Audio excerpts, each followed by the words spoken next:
तत्वों के वर्गीकरण के बारे में अध्ययन करेंगे। रासायनिक विज्ञान किसे कहते हैं?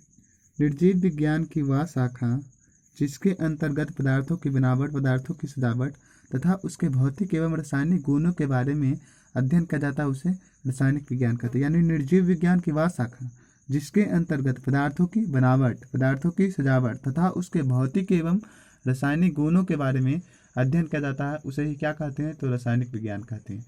अब हम जानते हैं कि तत्वों के वर्गीकरण की आवश्यकता क्यों पड़ा। ठीक है, ज्ञात सभी तत्वों के भौतिक गुण, रासायनिक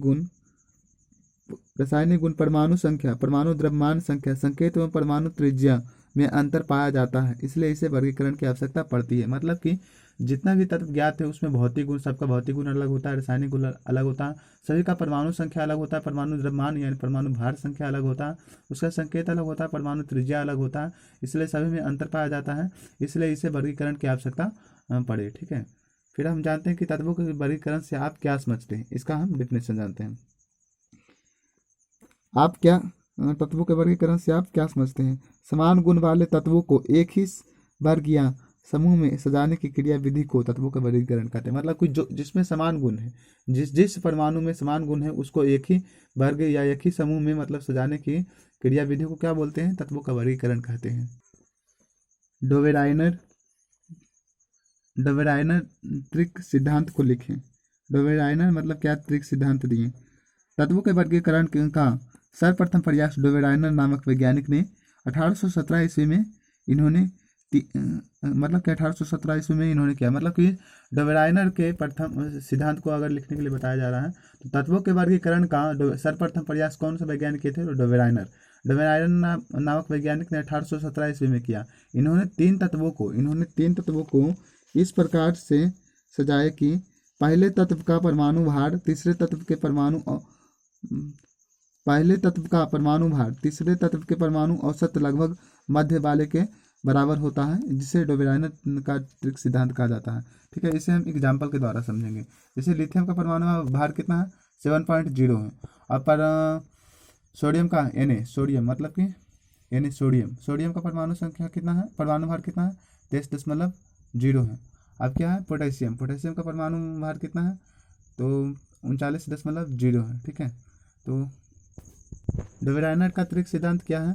पहला तत्व तीसरे तत्व को जोड़ करके बीच वाले मध्य वाले के बराबर आता है। ठीक है, तो उसे क्या बोलते हैं? डोवेराइनर का त्रिक सिद्धांत। यानी कि पहले तत्व का परमाणु भार 7 और लास्ट का मतलब परमाणु भार कितना है? 39.0 है। तो उस सबको जो 7 और 39.0 को जोड़े और 2 से डिवाइड किए तो कितना है? 23.0, यानी कि बीच वाले के बराबर आया नहीं। तो डोवेराइनर का त्रिक सिद्धांत क्या बोलता है कि इसका बोलता है सर्वप्रथम प्रयास डोवेराइनर नामक वैज्ञानिक ने 1817 ईस्वी में किया। इन्होंने तीन तत्वों को इस प्रकार सजाया कि पहले तत्व का परमाणु भार तीसरे तत्व के परमाणु औसत लगभग मध्य के वाले के बराबर होता है, जिसे डोवेराइनर का त्रिक सिद्धांत कहा जाता है। मतलब पहला और तीसरा को जब हम परमाणु भार जोड़ते हैं तो बीच वाले के बराबर आता है। मतलब कोई भी तत्व ले सकते हैं, यानी कि लगातार ही। ठीक है, जब पहला और तीसरा को जोड़ करके बीच वाले के बराबर होता है तो वो क्या कहलाएगा? डोवेराइनर का त्रिक सिद्धांत कहलाएगा। फिर आगे है न्यूलैंड के अष्टक नियम को लिखे। ठीक है, न्यूलैंड के अष्टक नियम को लिखे। जानते हैं न्यूलैंड के वैज्ञानिक के बारे में। ठीक है, तत्वों के वर्गीकरण का दूसरा प्रयास न्यूलैंड नामक वैज्ञानिक ने 1866 ईस्वी में किया। डोवेराइनर कितना में किए थे? 1817 ईस्वी में। तत्वों के वर्गीकरण का दूसरा प्रयास कौन सा वैज्ञानिक? न्यूलैंड नामक वैज्ञानिक ने 1866 ईस्वी में दिया। इन्होंने 8 तत्वों को इस प्रकार से सजाए कि जिस प्रकार से संगीत के स्वर सजे होते हैं, जिसमें पहला अक्षर और 8वें अक्षर समान होता है। ठीक उसी प्रकार से पहले तत्व और 8वें तत्व सदृश गुण वाले होते हैं। ठीक है, 1 2 3 4 5 6 7 8 लिखा है, यानी सा रे गा मा पा धा नी सा। ठीक है, तो पहला तत्व और 8वें तत्व को मतलब कि जो पहला तत्व और 8वें तत्व सदृश गुण वाले होते हैं। तो पहला तत्व क्या है? हाइड्रोजन है। और 8वां तत्व में क्या है? ऑक्सीजन है। ठीक है, तो पहला तत्व और हाइड्रोजन और ऑक्सीजन का जो गुण है वो क्या है? सदृश होगा। ठीक है, इनके अनुसार, न्यूलैंड के अष्टक नियम के अनुसार। फिर क्या है? मेंडलीफ के आवर्त सारणी को नियम को लिखे। मतलब मेंडलीफ जो थे ये किस प्रकार से मतलब कि नियम बताएं। ठीक है, तत्वों को वर्गीकरण करने में। तत्वों के वर्गीकरण का तीसरा स्थान मेंडलीफ तत्वों के वर्गीकरण का तीसरा स्थान मेंडलीफ का है। यह रूस के रहने वाला वैज्ञानिक है। इनके समय में 63 तत्व ज्ञात था। मतलब कि मेंडलीफ के समय में कितना तत्व ज्ञात था? 63 तत्व ज्ञात था। सन 1869 ईस्वी में तत्वों का वर्गीकरण नियम इस प्रकार से दिया कि तत्वों का भौतिक गुण, तत्वों के रासायनिक गुण, उसके परमाणु भारों के आवर्त फलन होता है। मतलब कि जो है मेंडलीव के बारे में थोड़ा सा फिर से जानते हैं। तत्वों के वर्गीकरण का तीसरा स्थान मेंडलीव का है, या रूस के रहने वाले वैज्ञानिक हैं। इनके समय 63 तत्व ज्ञात है। ठीक है, सन 1869 ईस्वी में तत्वों का वर्गीकरण नियम इस प्रकार से दिए कि तत्वों का भौतिक गुण, तत्वों के रासायनिक गुण, उसके परमाणु भारों का आवर्त फलन होता है। ठीक है, आवर्त सारणी किसे कहते हैं? मेंडलीव अपने समय में ज्ञात तत्वों को एक सारणी में सजाएं, जिसे आवर्त सारणी कहते हैं। इस सारणी में दो प्रकार की रेखा होती है, जिसे क्षैतिज रेखा या उदग्र रेखा कहते हैं। मतलब कि मेंडलीव अपने समय में इसे ज्ञात तत्वों को एक सारणी में सजाएं, जिसे आवर्त सारणी कहते हैं। इस सारणी में दो प्रकार की रेखा होती है, एक जिसे क्षैतिज रेखा या उदग्र रेखा कहते हैं। ठीक है, वर्ग के बारे में जानते हैं, समूह मतलब ग्रुप किसे कहते हैं। ठीक है, वर्ग किसे कहते हैं? आवर्त सारणी में उदग्र कतार को, आवर्त सारणी में उदग्र, उदग्र मतलब इस रूप से, उदग्र मतलब खड़ा और क्षैतिज मतलब इस रूप से। आवर्त सारणी में उदग्र कतार को वर्ग या समूह कहते हैं। ठीक है, इसकी संख्या 18 होती है, जिसे 9 वर्ग तथा 9 उपवर्ग कहते हैं। इसे रोमन अंक से लिखा जाता है। मतलब कि आवर्त सारणी में उदग्र कतार को क्या बोलते हैं? जो खड़ी कतार होता है, जो खड़ा लाइन होता है, उसको हम वर्ग या समूह बोलते हैं। इसकी संख्या कुल मिलाकर कितना होता है? 18 होता है, जिसे 9 वर्ग होता है और 9 उपवर्ग होता है। ठीक है, इसे रोमन अंक से लिखा जाता है। फिर जानते हैं आवर्त किसे कहते हैं। ठीक है, आवर्त सारणी में क्षैतिज कतार को, क्षैतिज मतलब इस रूप से, क्षैतिज मतलब इस रूप से। आवर्त सारणी में जैसे मान लीजिए कि इस प्रकार से रहता है। ठीक है, कोई भौगोलिक अक्ष है तो इसको क्या बोलते हैं? उदग्र बोलते हैं, और इसको क्षैतिज बोलते हैं। ठीक है, तो उसी प्रकार से आवर्त सारणी में क्षैतिज कतार को आवर्त कहते हैं। इनकी संख्या 7 होती है। आवर्त की संख्या कितना होता है? 7 होता है, जिससे प्रथम आवर्त, द्वितीय आवर्त, तृतीय आवर्त, चतुर्थ, पंचमी, षष्ठ एवं सप्तमी। ठीक है, तो प्रथम आवर्त में कितने तत्व? 2 तत्व। द्वितीय आवर्त में 8, तृतीय आवर्त में 8, चतुर्थ में 18, पंचम में 18, षष्ठ में 32 और सप्तम में भी 32 तत्व होते हैं। फिर आगे क्या लिखा हुआ है? डू 8 8, 18 18, 32 32 को मैजिक संख्या कहते हैं। ठीक है, मतलब 2 8 18 18 32 32, यानी जो आवर्त सारणी का नियम जिस प्रकार से दिए आवर्त 7 होता है। ठीक है, तो प्रथम में 2, द्वितीय में 8, तृतीय में 8, चतुर्थ में 18, पंचम में 18, षष्ठ में 32 और सप्तम में 32, 2 8 8 18 18 32 32 को मैजिक संख्या कहते हैं। ठीक है, तत्व किसे कहते हैं? तत्व वह शुद्ध पदार्थ हैं जो एक ही प्रकार के परमाणुओं को मिलने से बनते हैं, उसे तत्व कहते हैं। मतलब तत्व वह शुद्ध पदार्थ जो एक ही प्रकार के, एक ही तरह के परमाणु को उससे मिलकर बना होता है, उसे तत्व कहते हैं। जैसे ऑक्सीजन है तो उसमें केवल मतलब कि ऑक्सीजन मतलब कि हवा का एक ही गुण होगा, दूसरा गुण नहीं होगा। ठीक है, एक ही प्रकार के परमाणु से मिलकर बने को क्या बोलते हैं? तत्व बोलते हैं। अब जानते हैं कि तत्व का नाम, परमाणु संख्या एवं संकेत। ठीक है, तो हाइड्रोजन का संकेत क्या है? H, हीलियम का 2, हीलियम 2 होता है He, लिथियम 3 होता है Li, बेरिलियम 4 होता है Be, बोरॉन 5 होता है B, कार्बन 6 होता है कार्बन 6 होता है C, और नाइट्रोजन का परमाणु संख्या 7 होता है, इसलिए नाइट्रोजन को N से सब्स्टिट्यूट किया जाता है। ऑक्सीजन का परमाणु संख्या 8 होता है, ऑक्सीजन को O से सब्स्टिट्यूट किया जाता है। फ्लोरीन का परमाणु संख्या 9 होता है, फ्लोरीन को F से सब्स्टिट्यूट किया जाता है। और नियॉन का परमाणु संख्या 10 होता है, नियॉन को Na से सब्स्टिट्यूट करते हैं। ठीक है, फिर नोट पॉइंट क्या है? सभी तत्व के परमाणु में इलेक्ट्रॉन प्रोटॉन की संख्या समान होती है, इसलिए इसे उदासीन से भी कहा जाता है। मतलब कि सभी तत्व, जितने भी तत्व हैं, सभी में इलेक्ट्रॉन, प्रोटॉन और परमाणु संख्या, इलेक्ट्रॉन मतलब मान लीजिए कोई तत्व है। ठीक है, तो इसमें जो क्या होता है, बीच में सबसे बीच में क्या होता है कि इलेक्ट्रॉन होता है, और साथ में क्या, बीच में न्यूट्रॉन और प्रोटॉन होता है, बीच में न्यूट्रॉन और प्रोटॉन होता है, और इलेक्ट्रॉन बाहर से चक्र लगाते रहते हैं। तो किस बोला गया क्या कि सभी तत्व के परमाणु में इलेक्ट्रॉन प्रोटॉन की संख्या समान होता है। इलेक्ट्रॉन और प्रोटॉन मतलब कि जो बाहर चक्कर लगा रहा है और जो इसमें न्यूक्लियस, जो नाभिक में प्रोटॉन है, दोनों क्या होता है? समान होता है, इसलिए इसे उदासीन कहते हैं। और इलेक्ट्रॉन प्रोटॉन और परमाणु संख्या भी क्या होता है? समान होता है। ठीक है, अब क्या है, जहाँ जेड को परमाणु संख्या बोलते हैं, पी को प्रोटॉन की संख्या बोलते हैं, और ई को इलेक्ट्रॉन की संख्या बोलते हैं। नोट नंबर सेकंड है, KLMNO को कक्षा कहा जाता है, KLMNO को कक्षा कहा जाता है, जिसमें अधिकतम संख्या 2n² होता है। ठीक है, जहाँ n कक्षा की संख्या, जैसे के है, इधर अधिकतम संख्या, मतलब कि के कक्षा में क्या होगा?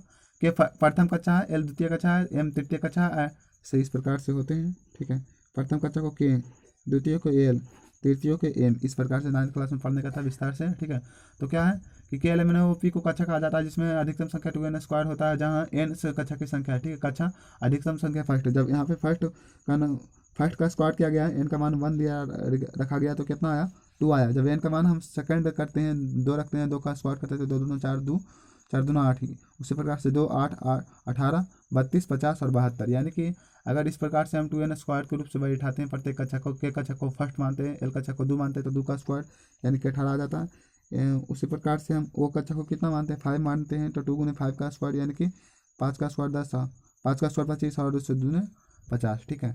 फिर नोट थर्ड क्या है, एसपीडीएफ को कक्ष कहते हैं, केएलएमएनओपी को कक्षा कहते हैं, लेकिन एसपीडीएफ को क्या बोलते हैं, कक्ष कहते हैं। इसमें अधिकतम इलेक्ट्रॉन को इस प्रकार से दर्शाया जाता है, मतलब कि कक्ष अधिकतम इलेक्ट्रॉन, जो एस जो है अधिकतम 2 इलेक्ट्रॉन ले सकता है, पी जो अधिकतम 6 इलेक्ट्रॉन ले सकता है, डी जो अधिकतम 10 इलेक्ट्रॉन ले सकता है, और एफ अधिकतम अधिक से अधिक कितना इलेक्ट्रॉन रख सकता है, तो 14 इलेक्ट्रॉन रख सकता है।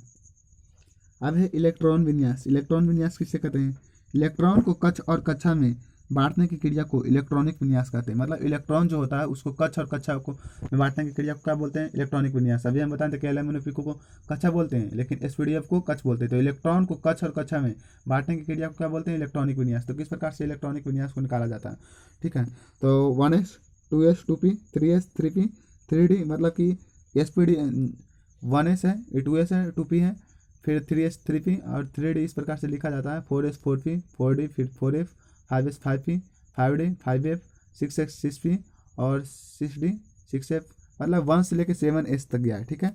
फिर क्या करता है, डायरेक्ट 2p से यहाँ से चलना शुरू करता है, ठीक है। फिर 2p से 2p 3p 4p 5p 6p 7p, फिर p के बाद एक लाइन और छोड़ा जाएगा, फिर d से चलना शुरू करेगा, 3d 4d 5d 6d 7d, फिर डी को भी इस लाइन को भी छोड़ देगा, अब एफ से चलना शुरू करेगा, 4f 5f 6f 7f, ठीक है। अगर मान ले जाए अभी तक तो इतना हुआ, लेकिन अगर मान ले जाए कि और तत्वों का जब विकास होगा तो किस प्रकार से हो सकता है, अब एफ को छोड़ा जाएगा और फिर आएगा क्या, डायरेक्ट आएगा यहाँ से 5e 6e और 7e, मतलब आगे आ सकता है। इस प्रकार से संभावना होता है। इस समय इस को देख करके पता चलता है कि 1 से 7 तक गया, फिर 1 को छोड़ दिया गया, पी को स्टार्टिंग किया गया सेकंड से, फिर 2 को छोड़ दिया गया, डी को स्टार्टिंग किया थर्ड से, फिर डी को छोड़ दिया गया, अब एफ को स्टार्टिंग किया गया 4 से। उसी प्रकार से आगे भी तो हो सकता है। अगर आप भी क्या होगा, 4f को छोड़ दिया जाएगा, फिर स्टार्टिंग होगा तो ई तो जो 5 से हो सकता है। तो आगे की बात दूर हम देखते हैं कि इलेक्ट्रॉनिक विन्यास को किस प्रकार से बनाया जाता है, ठीक है।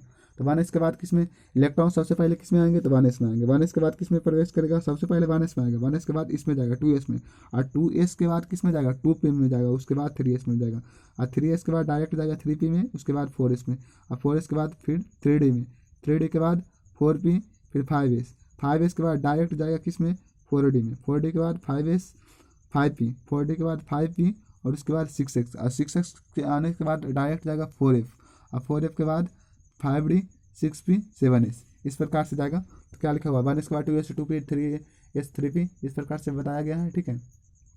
अब हम जानते हैं 20 का क्या होता है, 20 मतलब में क्या होता है, कैल्शियम होता है। तो कैल्शियम का हम परमाणु संख्या निकालते हैं। सबसे पहले इलेक्ट्रॉन किस में जाता है, 1s में, तो 1s में जाता है, एस अधिकतम कितना इलेक्ट्रॉन लेता है, 2 इलेक्ट्रॉन लेता है, तो 2 इलेक्ट्रॉन तो ले लिया, इसका 2 हो गया, ठीक है। उसके बाद 1s के बाद किस में जाता है, 2s में जाता है, तो 2s, एस अधिकतम 2 इलेक्ट्रॉन लेता था, 2 2 4 इलेक्ट्रॉन हो गया। पी अधिकतम कितना इलेक्ट्रॉन लेता है, तो 6 इलेक्ट्रॉन लेता है, तो कितना होगा 2 और इस 6 2 8 यानी कि 8 तो 10 हो गया। उसके बाद 2s के बाद 3s में जाता है, तो एस अधिकतम कितना इलेक्ट्रॉन लेगा, 2 यानी कि 10 12 हो गया, और 6 2 8 2 10 12, ठीक है। उसके बाद 3s के बाद 3p में जाएगा, 3p कितना अधिकतम, p अधिकतम 6 इलेक्ट्रॉन लेता है तो 6 हो गया, और 12 6 18। उसके बाद 3p के बाद किस में जाएगा इलेक्ट्रॉन, 4s में जाएगा, ठीक है। तो एस अधिकतम 2 लेगा तो कितना होगा, 20 हो जाएगा, ठीक है, 18 2 20। उसके बाद 13 को में होता है अल्मोनियम, तो अल्मोनियम का हम परमाणु इलेक्ट्रॉनिक विन्यास निकालते हैं। सबसे पहले इलेक्ट्रॉन 1s में जाएगा, तो 1s 2 इलेक्ट्रॉन ले लिया, फिर 2s 2 इलेक्ट्रॉन 2 2 4, फिर 2 फिर 6, तो 6 4 10, ठीक है। फिर 3s में जाएगा तो 3s 2 यानी कि 10 12 हो गया। 3s के बाद किस में जा रहा है इलेक्ट्रॉन, 3p में जा रहा, तो यहाँ पे 12 तो हो गया, लेकिन हम यहाँ p अधिकतम 6 इलेक्ट्रॉन लेता है, लेकिन यहाँ पे 1 ही क्यों लिया गया, क्योंकि 12 तो हो गया। अगर हम यहाँ 6 रख देते हैं तो कितना हो जाएगा, 18 हो जाएगा, 2 रख देते हैं तो कितना हो जाता है, 14 हो जाता है। हमको जरूरत कितना है, 13 को पुराने के लिए 1, अधिकतम 6 ले सकता है, 6 से ज़्यादा नहीं, 6 से कम ले सकता है लेकिन ज़्यादा नहीं ले सकता। तो हमको पुराने के लिए 13 पुराने के लिए हमको यहाँ 1 की ज़रूरत होती है, इसलिए p अधिकतम 1 इलेक्ट्रॉन लेता है। उसके बाद देखते हैं कार्बन का, ठीक है। तो 1s2 2s2 और 2p। अब क्या है कि 1 के बाद कॉमा लगा, 2s2 और 2p के 2, मतलब 2 2 के बाद क्या लग रहा है, कॉमा लग रहा है, फिर 3 3 के बाद कॉमा लग रहा है। उसी प्रकार से आगे बनता जाएगा। फिर क्या है नोट, आवर्त सारणी में 4 ब्लॉक होता है। आवर्त सारणी में कितने ब्लॉक होते हैं, 4 ब्लॉक होते हैं, जिसे एसपीडीएफ कहते हैं। अगर आपको मेरा वीडियो अच्छा लगा हो तो कृपया इसे लाइक शेयर एंड सब्सक्राइब करें।